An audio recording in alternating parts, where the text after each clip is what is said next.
जय हिंद। आज की क्लास में हम देखेंगे सिंधु घाटी सभ्यता से प्राप्त वस्तुएं और प्राप्ति स्थल। मिट्टी का हल बनवाली से चालाक लोमड़ी के अंकन वाली मुहर, लोथल से घोड़े की अस्थियां, सुरकोटदा से हाथी दांत का पैमाना, लोथल से आटा पीसने की चक्की, लोथल मम्मी के प्रमाण, लोथल चावल के साक्ष्य, लोथल रंगपुर सीप से बना पैमाना, मोहनजोदड़ो कांसे से बनी नर्तकी की प्रतिमा, मोहनजोदड़ो हड़प्पा सभ्यता के पूरा स्थल,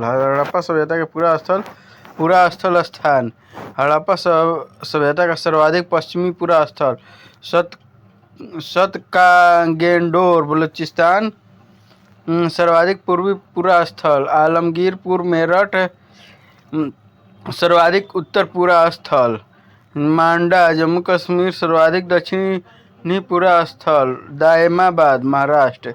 सिंधु घाटी सभ्यता के पतन के मुख्य कारण: पारिस्थितिकी असंतुलन, फेयर सर्विस का मत, वर्धित शुष्कता और घग्गर का सूख जाना, डीपी अग्रवाल सूद और अमलानंद घोष का मत। नदी का मार्ग परिवर्तन, इस विचार के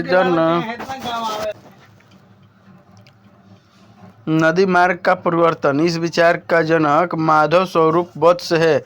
डल्स महोदय का मानना है कि घग्गर नदी के मार्ग बदलने के कारण ही कालीबंगन का पतन हुआ। लेवरिस्क का भी यही मानना है। बाढ़, मोहनजोदड़ो से बाढ़ के चिन्ह स्पष्ट होते हैं। मैके महोदय का मानना है कि चंद्रहोडो भी बाढ़ के कारण समाप्त हुआ, जबकि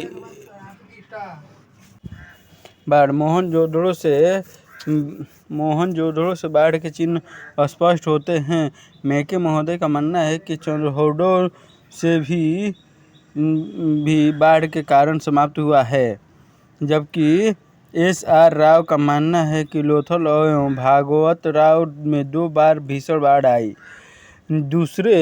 एक दूसरे का जल पल्लावन, मोहनजोदड़ो आमरी आदि स्थलों के अवलोकन से ज्ञात होता है कि सिंधु सभ्यता में एक दूसरे प्रकार का जल पल्लावन भी हुआ। कुछ स्थलों से रुके जल प्राप्त होते हैं।